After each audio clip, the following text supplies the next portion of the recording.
en el 58.5% de los pacientes. También es la primera causa de insuficiencia cardíaca crónica. ¿Ok? Acá vemos un cuadro epidemiológico donde vemos que la mayor tasa de cuadros se da en varones, ¿no? Que en mujeres. Entonces, si vamos a hablar de enfermedad coronaria, tenemos que hablar de las coronarias, ¿no? Como ustedes ya bien saben, son dos coronarias, derecha e izquierda, que salen de la raíz de la aorta a nivel de los senos de Valsalva, ¿no? Es más, cuando ocurre la sístole y las valvas se abren, las valvas tapan los orificios de las arterias coronarias y no se nutren cuando el corazón está en sístole. Recién cuando la válvula se cierra, ahí se nutren las coronarias, ¿no? Esto también sabiamente, ¿por qué? Porque la contracción del ventrículo, de los ventrículos, sobre todo el ventrículo izquierdo, es tan intensa que tampoco, si la arteria irrigara en la sístole, no podía irrigar, no podía vencer la fuerza del ventrículo. Y no se irrigaría bien la masa ventricular.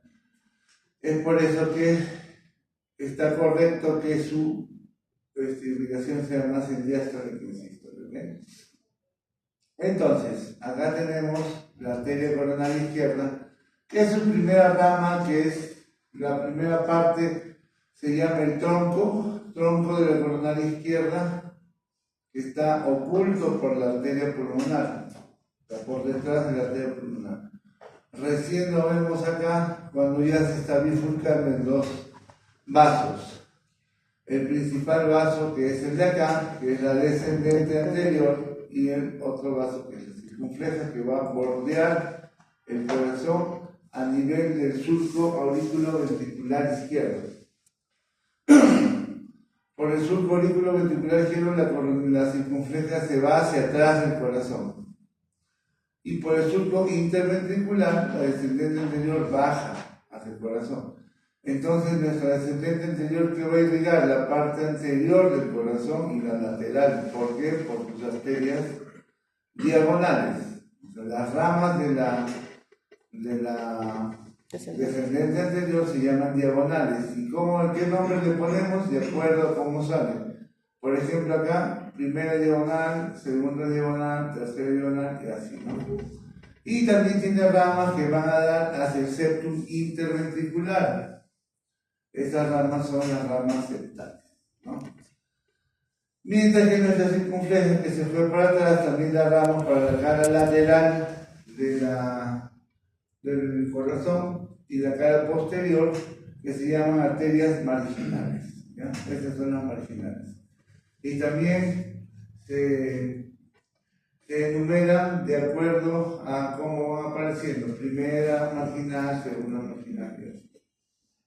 Entonces, esta es nuestra coronaria izquierda. La coronaria derecha va por el surco también atrioventricular derecho, ¿no? Y va hacia la cara posterior del corazón y nos da esta arteria la mayor parte de veces, que es la descendente posterior. ¿Ok? Y es la que da la dominancia del corazón. Cuando la descendente posterior es rama de la derecha, quiere decir que el corazón tiene dominancia derecha, ¿okay? Que se da más o menos en el 80% de la población.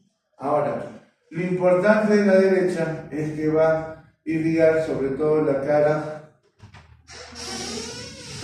el ventrículo derecho y la cara inferior del corazón. La cara inferior del corazón va a ser irrigada por la derecha. Otro punto importante de la coronaria derecha es que va a irrigar lo que son los nodos. El nodo sinusal y el nodo auriculoventricular. Esa fue pregunta del ENAM. ¿Cuál es la arteria que irriga el nodo sinusal? Era la coronaria derecha. En un 65 a 70% de pacientes es la derecha y en el otro tanto es la izquierda. Y el ventricular es más 80% derecha y 20% derecha. Entonces la respuesta sería coronaria derecha. ¿Y cuál es la arteria que causa más infartos con bloqueos AB o arritmias? La derecha. También esa es la respuesta. La derecha. ¿Por qué? Porque está irrigando los nodos. ¿Ya?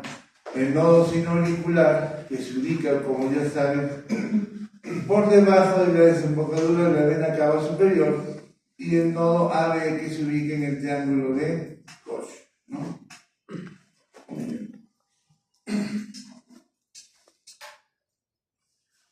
Más en la arteria coronaria, donde vemos lo que les decía, que el tronco de la coronaria izquierda, el left main, o el brazo principal, está por detrás del tronco de la arteria pulmonar. ¿Okay?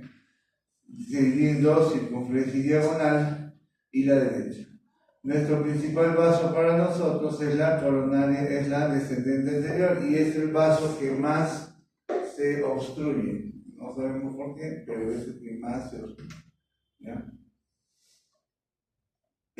Entonces vemos las ramas acá, la rama del cono, el cono de la pulmonar, la rama para el nodo sinoauricular, sigamos bajando, la rama para la cara lateral del ventrículo derecho, bajamos y la rama final es la descendente posterior y la otra rama para el nodo AB. ¿Ven? Mientras que a la izquierda, el tronco principal, la descendente posterior y la circunferencia, con sus ramas marginales. Como ya han sabido ustedes, la patología de la isquemia es igual para cualquier vaso arterial. La coronaria no se exime de eso. Siempre la coronaria va a dar síntomas cuando está obstruida más del 75% de su luz, ¿no? Entonces, le ocurre lo mismo, hay un desprendimiento de la íntima, la placa estable se vuelve vulnerable o inestable a ruptura de placa, y de acuerdo a cómo sea la ruptura y la formación del coágulo, vamos a tener los cuadros de los síndromes coronarios agudos, que van desde un infarto de miocardio, una angina inestable, hasta un infarto no. Esas son las tres entidades que tienen: angina inestable, infarto no Q, infarto ya mural, ¿no? Infarto miocardio. La angina estable no está dentro de este cuadro porque no es un cuadro agudo. La angina estable es un cuadro crónico que se da cuando tienes dolor, cuando haces esfuerzo. Es la angina estable. La angina inestable. Entonces, dolor isquémico, va a haber o no elevación del ST, y vamos a calificar los síntomas coronarios agudos de acuerdo a esta clasificación: infarto no Q, angina inestable y el infarto mural, ¿no? La clínica, como ustedes ya saben y todo el mundo sabe, dolor precordial, irradiado del brazo izquierdo, a veces irradiación hacia el cuello, ¿no? Lo principal es el dolor, ¿no? El dolor precordial, tipo opresivo, con irradiación, con sensación de muerte, sudoración, palidez, ¿no? Y esto es lo clásico, ¿ya? Pero también pueden ser síntomas atípicos, como el dolor abdominal, ¿no? A diferencia del dolor precordial, que todo el mundo se asusta y va a la clínica por un dolor precordial, un dolor abdominal a nadie le interesa. ¿Cuántas veces nos ha dolido el estómago?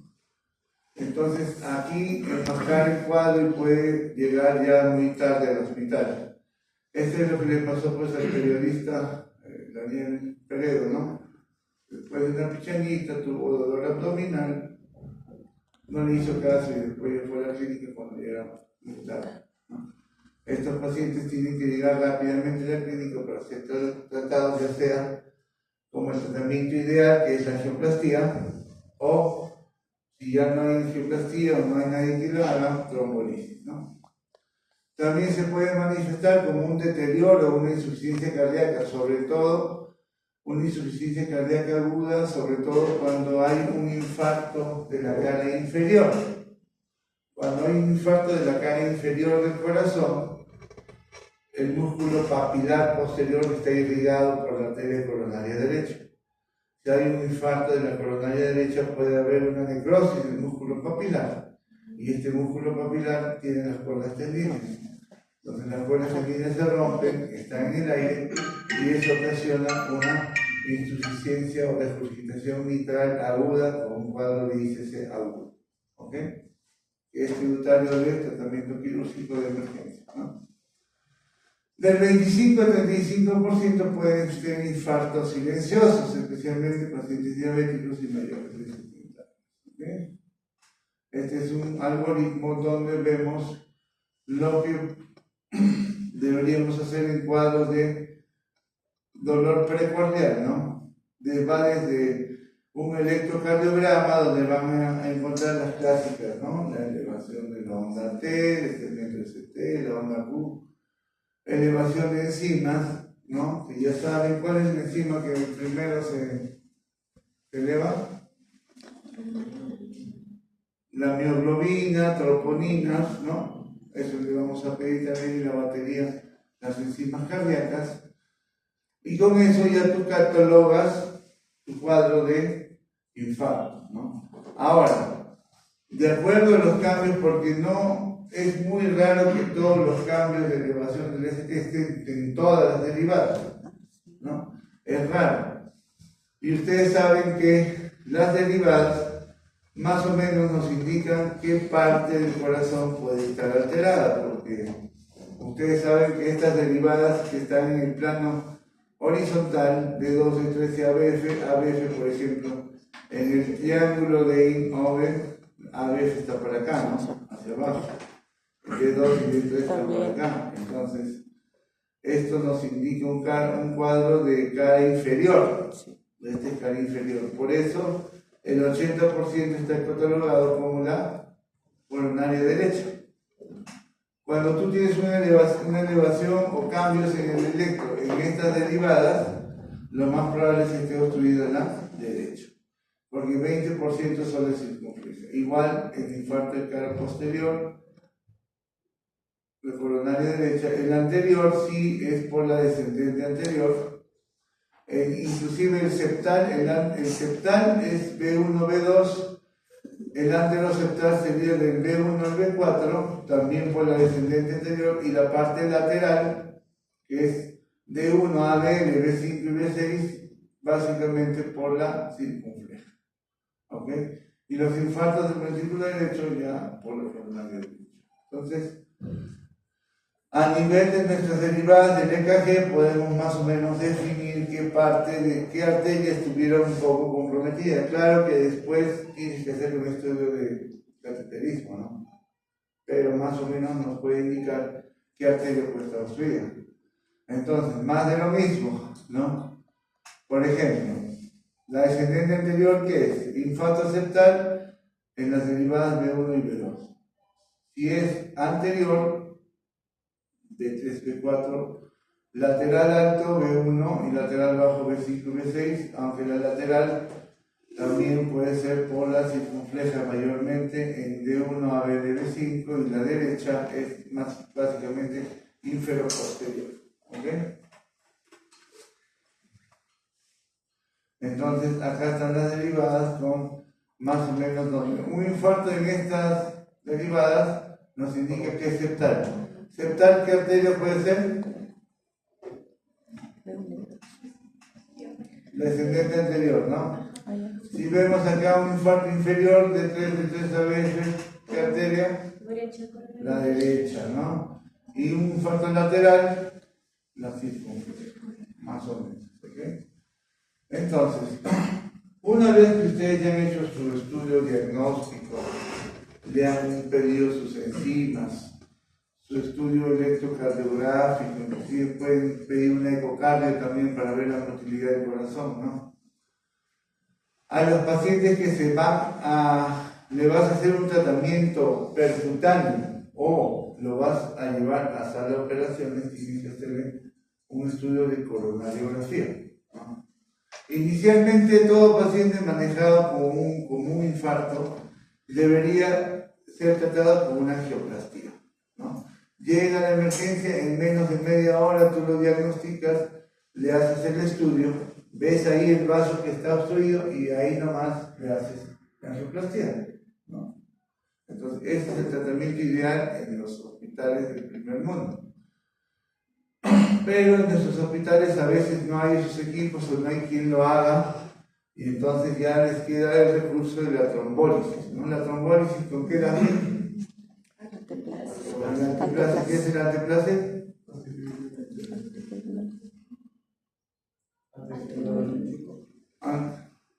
No es un fibrinolítico, no es antino, es fibrinolítico. ¿Pero qué es? Pues el anteplace es un nombre comercial. ¿Qué es el anteplace? Activador del plasminógeno tisular. Es el anteplace. Entonces, ¿a qué pacientes hacemos coronariografía? Obviamente a los pacientes que llegan con un infarto agudo, ¿no? Un infarto agudo, le haces el estudio para posteriormente hacerle un estudio de angioplastia. Pero también a los pacientes con angina estable.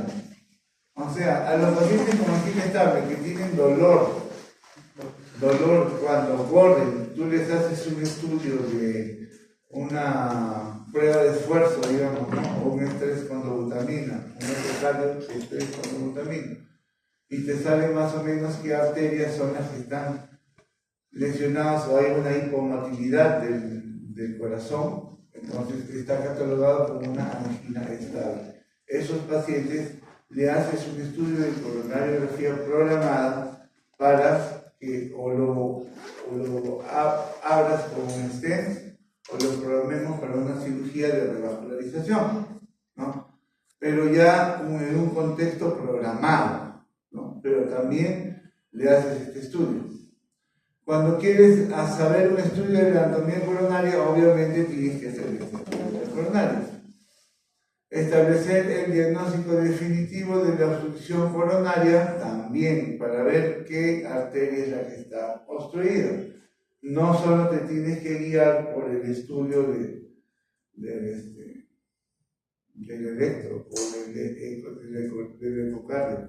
Tienes que hacer este estudio para hacerle el procedimiento percutáneo o una cirugía. Nosotros no podemos operar a un paciente coronaria sin ese estudio, ¿no? Es vital. Determinar el pronóstico y decidir sobre estrategia terapéutica también.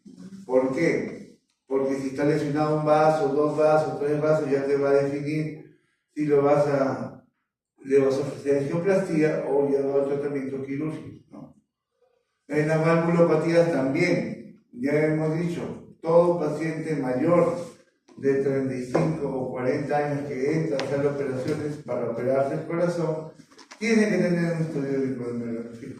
Todo paciente mayor de 40 años. Y si la valvulopatía, si es un paciente que le vas a cambiar la válvula mitral por estenosis mitral severa, de 60 años, tienes que hacer el coronariografía.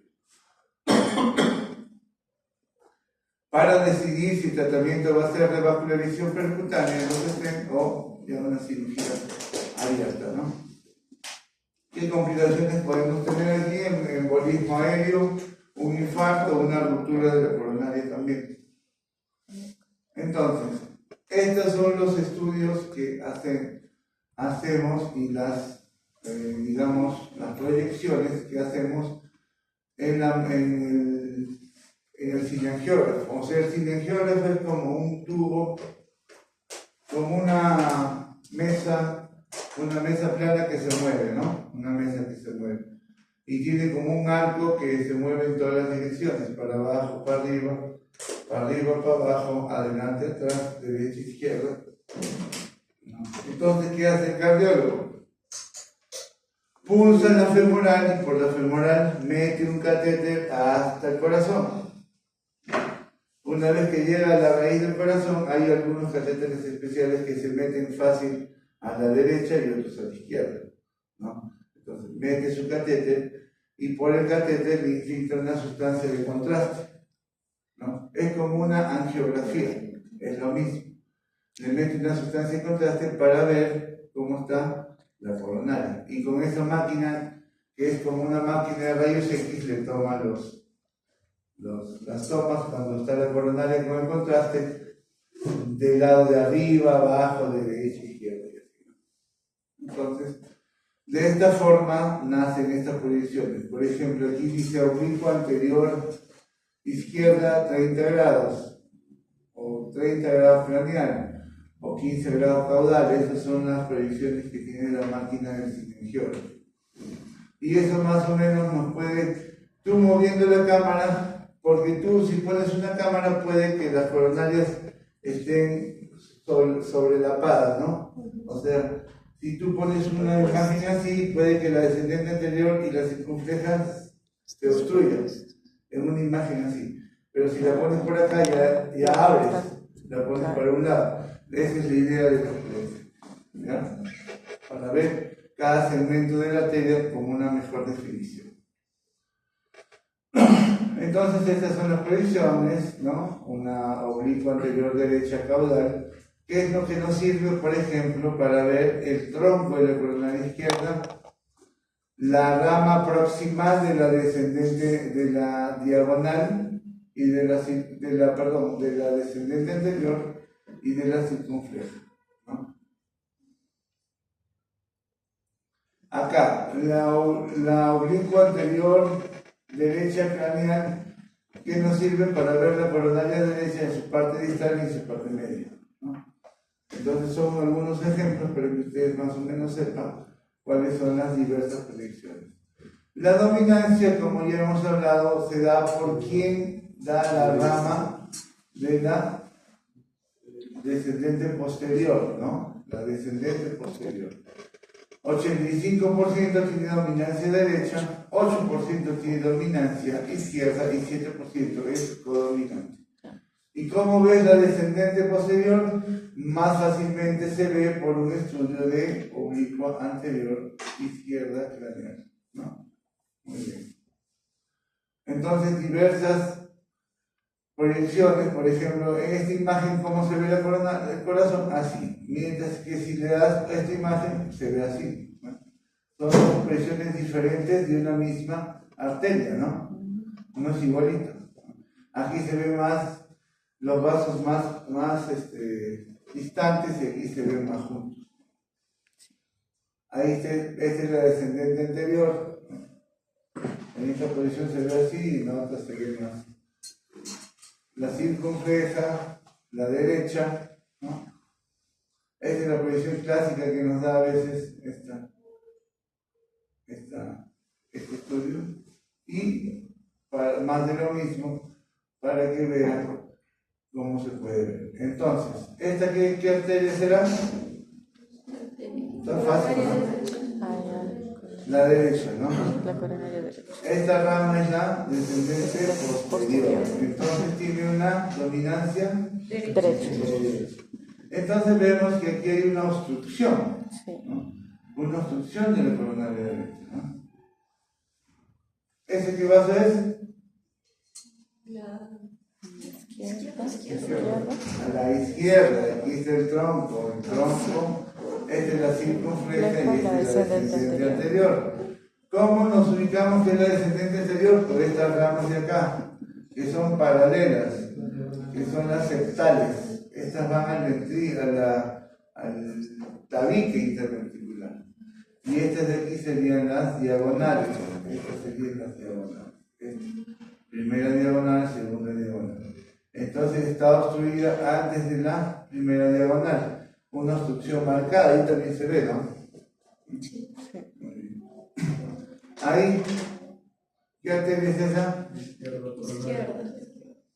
La izquierda, muy bien. El tronco de la coronaria, esta es la circunfleja que se está yendo para atrás. Esta es la descendente anterior. Miren, de este tronco de diagonales sale la primera, la segunda y la tercera diagonal. Aquí están sus ramas septales. Y esta es la primera marginal de la circunfleja, para la parte lateral del corazón. ¿Ven alguna obstrucción ahí? No, porque no hay flechita, ¿no? Entonces, no hay ninguna obstrucción, esta es una arteria coronaria normal. Ahí que ven. ¿Qué arteria es? También izquierda. Muy bien, la izquierda. No siempre la diagonal va a ser rectita. Miren ahora cómo es, que No, parece el río Amazonas, ¿no? Sí. Esta es la descendiente anterior. Esta es la circunfleja. Pero ¿qué es lo que ven en la circunfleja? ¿Qué rama está dando la circunfleja? A la posterior. Esta, la posterior, miren. Entonces este corazón tiene dominancia Izquierda. izquierda. Esta sería la primera marginal y esta serían las diagonales, ¿no? Sí. Entonces, una vez que tú ya has hecho tu diagnóstico, has visto qué arterias están obstruidas, te toca definir qué procedimiento le vas a hacer, ¿no?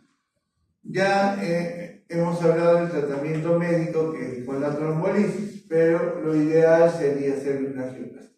Entonces, ¿qué es la angioplastia? Es lo mismo, es el estudio de la coronaria, pero cuando tú ves esta obstrucción, metes un catéter balón hasta el sitio de la obstrucción, inflas el balón y tu coronaria que estaba estrecha, como inflas el balón, la vas a dilatar, ¿no?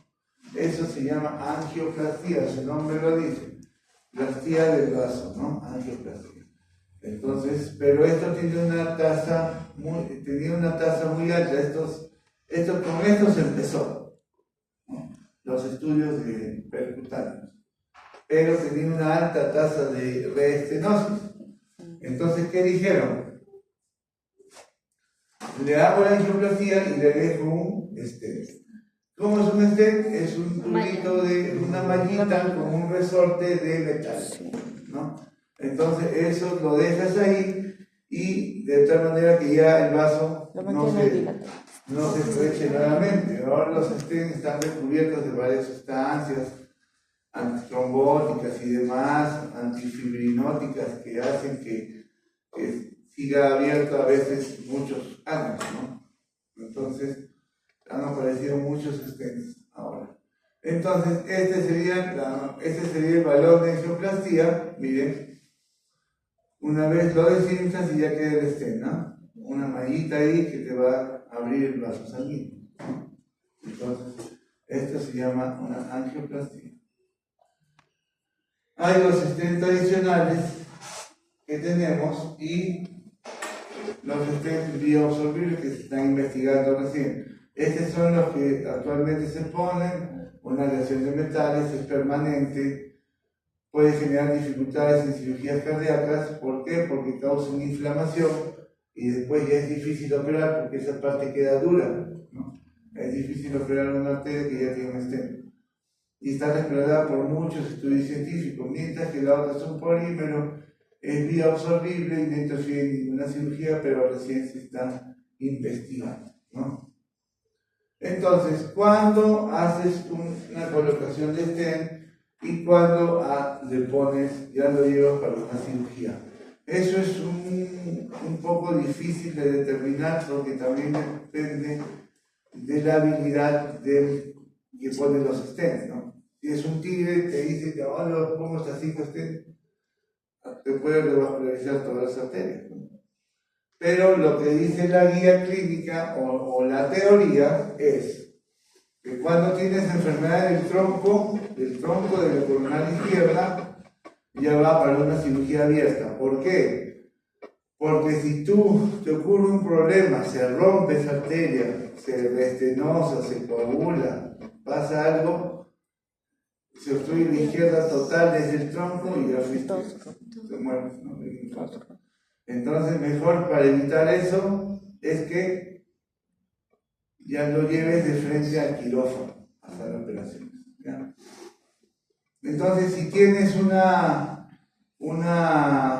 lesión de esto, no le vas a poner un puente al tronco, sino le pones dos puentes, uno a la derecha y otro a la circunfleja, porque el tronco está por detrás de la pulmonar y es difícil de acceder.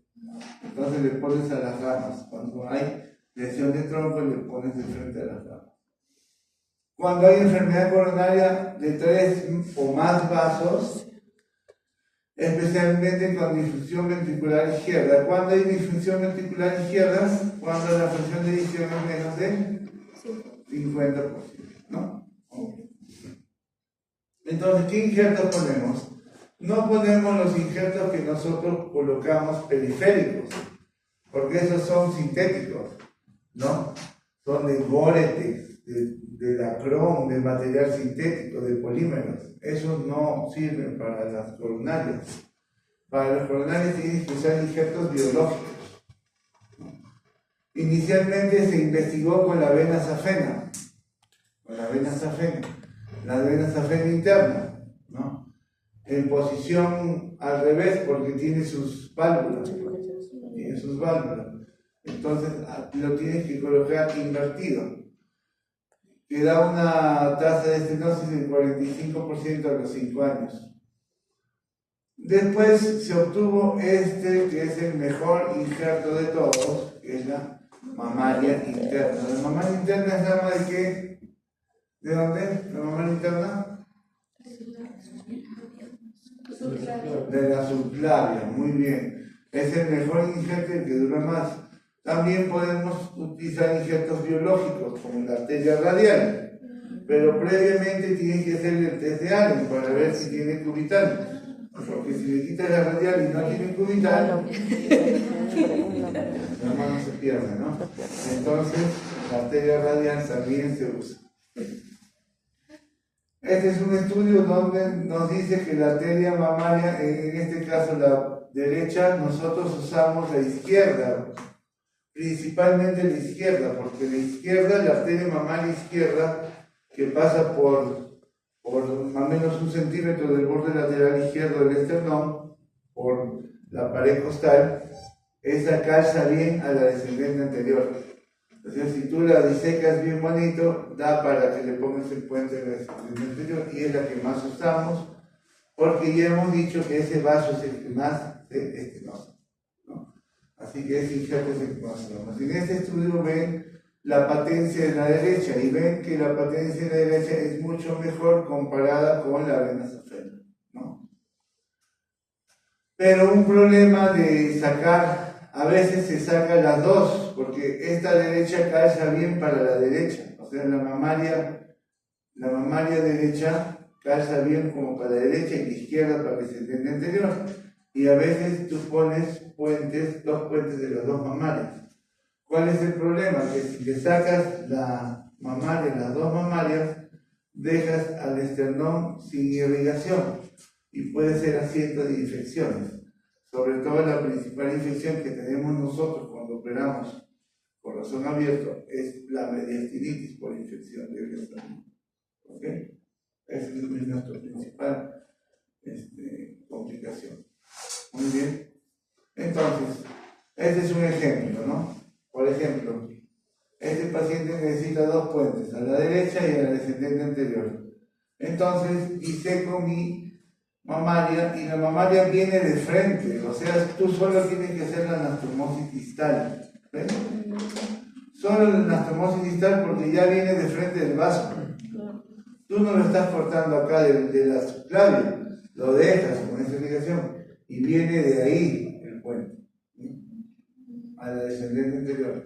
En cambio, el tubito que cortas, ya sea de la radial o de la vena safena, tienes que hacer una anastomosis proximal y una proximal y una distal, porque tienes que sacarlo de la raíz de la aorta, ¿no? Entonces ya haces una anastomosis ahí, en la raíz de la aorta y otro en la coronaria. Okay. Ahora, como ya hemos visto, para las cirugías de corazón, nosotros tenemos lo que es la máquina de circulación extracorpórea. A ver ustedes, si les dijeran en qué parte podrían sacar toda la sangre del corazón, ¿dónde pondrían la cánula para sacar toda la sangre del corazón? Para sacar la sangre, la sangre venosa, de las cavas, ¿no? O sea, si ponemos una cánula en la cava, una vez hacemos un hueco en la aurícula y le metemos una cava, ¿tienen un plumón? ¿No? Bueno. Entonces le metes un catéter, un tubo a la cava, entonces la cava, sacas toda la sangre de la cava superior y de la cava inferior. Y después esos dos tubos los juntas y ya tienes todo el retorno venoso del cuerpo, ¿sí o no? Solo te faltaría el retorno venoso del seno coronariano, que da también a la aurícula izquierda, ese ya pues no lo vas a sacar porque es mínimo, ¿no? Entonces, sacas toda esa sangre y la llevas a unos rodillos especiales que hacen la función del bombeo del corazón derecho. Entonces, ahí ya le estás dando una fuerza. Cuando pasa el tubo por ese rodillo, ya le estás dando una fuerza a la sangre. Esa misma fuerza la metes a un oxigenador, que es como una cosa así, como un cono así, donde la sangre va por unas laminitas muy delgadas y por el otro lado va el oxígeno. Y ahí la sangre se oxigena, es el pulmón. La sangre pasa venosa y ya sale oxigenada. A esa sangre oxigenada tienes que darle un impulso, que es el corazón derecho, que metes de nuevo por el rodillo. ¿Y a dónde pondrías esa cánula? Para volver la sangre al cuerpo. En la aorta. A la aorta, si le pones a la aorta, estás bypaseando el corazón, ¿no? Y le estás devolviendo la sangre a todo el cuerpo, a través de la aorta, ¿no? ¿Cuáles son los órganos que no están incluidos dentro de este bypass? El pulmón y el corazón, obviamente, ¿no? No está ahí, pero todos los demás sí.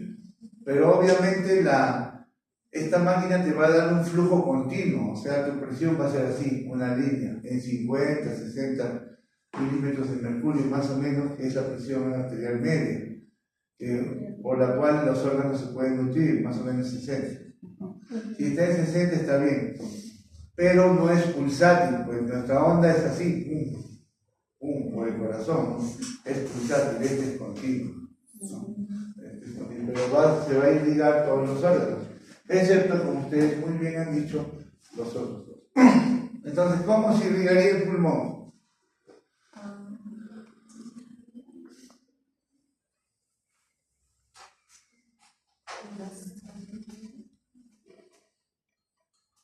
Porque el pulmón sufre durante el bypass, pero no muere, el tejido no muere. ¿Por qué no muere?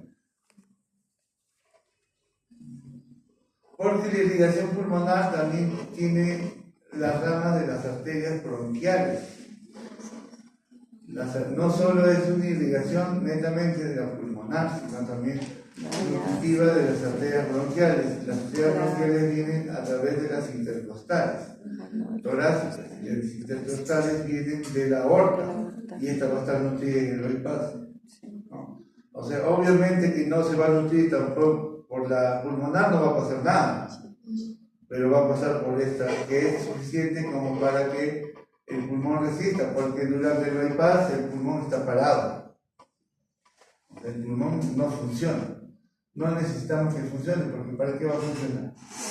Si no está llegando sangre y no va a oxigenar nada. Entonces un órgano que está inerte, que está en reposo, consume menos cantidad de oxígeno y eso es suficiente como para que se nutre y no muera el tejido. Entonces nos queda el corazón. ¿Cómo, si nuestra cirugía dura como 1 hora y media, cómo hacemos para que ese corazón no muera? ¿O vas a dejarlo sin oxígeno 1 hora y media? Entonces, para eso es la sustancia de cardioplegia. Nosotros le metemos una sustancia que es rica en potasio para que el corazón se pare. Cuando le metemos una sustancia rica en potasio, el corazón se para en diástole. O sea, tú cuando operas el corazón está flácido, así, expandido, así como un desparramado, digamos. Así es el corazón cuando tú operas, ¿no? En cambio, cuando tú te mueres de un infarto, el corazón no muere en diástole, sino muere en sístole.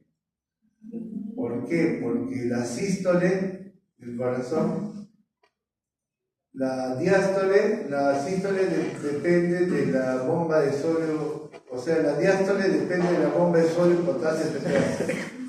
Y la sístole depende solo del calcio. solo del calcio. Pero la diástole del corazón depende de la bomba de sodio y potasio este pedazo. Si no tienes oxígeno porque estás muerto, esta bomba no funciona. Y el corazón no puede estar en diástole, entonces insisto. Por eso cuando ustedes disecan, tienen su corazón, el corazón está así. No sé si han visto el corazón de un muerto.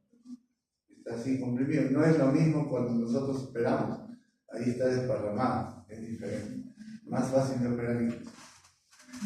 Entonces esta sustancia se la damos al inicio para que el corazón pare, comenzamos a operarlo, y la bombera, la que administra la máquina de circulación, la enfermera, es profesionista, nos dice cada 15 minutos, doctor, cardioplegia, y cada 15 minutos tenemos que parar la cirugía y pasarle cardioplegia por las coronarias, para que el corazón se nutra, porque es cardioplegia sanguínea que lleva oxígeno, pero rica en potasio para que el corazón siga en paz, ¿no? Hasta la última cardioplegia que ya le damos sin potasio, solo sangre para que el corazón comience a volver a latir. De esa forma se protege el corazón. Entonces, pero esto obviamente es más específico, la bomba, cuando tú operas cavidades por dentro. ¿Cómo vas a operar el corazón sin esta máquina si vas a abrir la aurícula izquierda para cambiar la válvula mitad? Vas a abrir la aurícula derecha para poner un parche en el CIA, ¿no? O un parche en el CIB. Entonces tienes que abrir el corazón y obviamente necesitas la bomba. Pero en este caso las coronarias están por fuera del corazón. Están por fuera del corazón. Tú prácticamente podrías operar las coronarias sin necesidad de esta máquina porque está por fuera. No vas a abrir el corazón. Por eso es que en algunos casos hacemos revascularización sin bomba, ¿no? O sea, tenemos toda la máquina ahí como para entrar en bomba, pero no usamos la bomba porque la bomba tiene unas complicaciones. Tiene alteraciones hematológicas, renales, da como micro burbujas al cerebro que puede ocasionar demencia temporal y esas cosas. Entonces no es tan bueno usar la bomba. Y cuando tú usas más tiempo la bomba es peor. Entonces lo ideal es operar sin bomba y por eso es que se buscó esta técnica para operar sin bomba. Entonces, ¿cómo hacemos?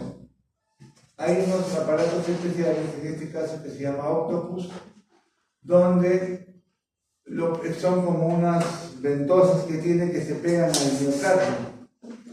Ahí se están pegando al miocardio y esta parte, al menos del corazón, late un poco menos, porque está ahí fijo, está fijo con estas ventosas, ¿no? Todo esto está latiendo y esto late un poco menos. Para abrir el vaso, tengo que pasarle pues porque si tú abres un vaso va a sangrar. Entonces le pasas unos puntos acá como para que jales y obstruyas la coronaria cuando estás abriendo la coronaria. Agarras tu puente y le pones, aquí está el puente, ¿ves? La descendente anterior, este es la descendente anterior que va a ser colocada acá. Tienes un punto acá para la parte proximal y otro para la parte distal para que cuando tú abras la coronaria no sangre. Y vas colocando el puente rápidamente, ¿no? El problema de esto es que la presión se puede caer porque el paciente está con su presión del corazón. Y cualquier manipuleo del corazón, el corazón puede hacer una arritmia, puede bajar la presión y todo. Entonces, para estos casos necesitamos un anestesiólogo que esté ahí bien controlando la presión. Si se baja, le pone un cachito de adrenalina para que suba y así le maneja la presión. De esa manera podemos operar a este paciente, pero si ya vemos que el corazón hace arritmia y todo, ya lo metemos en bomba y operamos así con el corazón quieto, ¿no? Muy bien. ¿Alguna pregunta? Muy bien. Doctor, una consulta. Los stents simplemente van así, o sea, vienen comprimidos, con la burbuja se abre, no se extiende, y ahí nomás queda fijo o se tiene que fijar con algún punto. No, tiene como unas garritas. Ah, ya. Unas garritas que se fijan a la íntima del vaso sanguíneo, ¿no? Y se queda ahí tampoco lo puedes sacar. Claro, sí. Ajá. Ah, ya.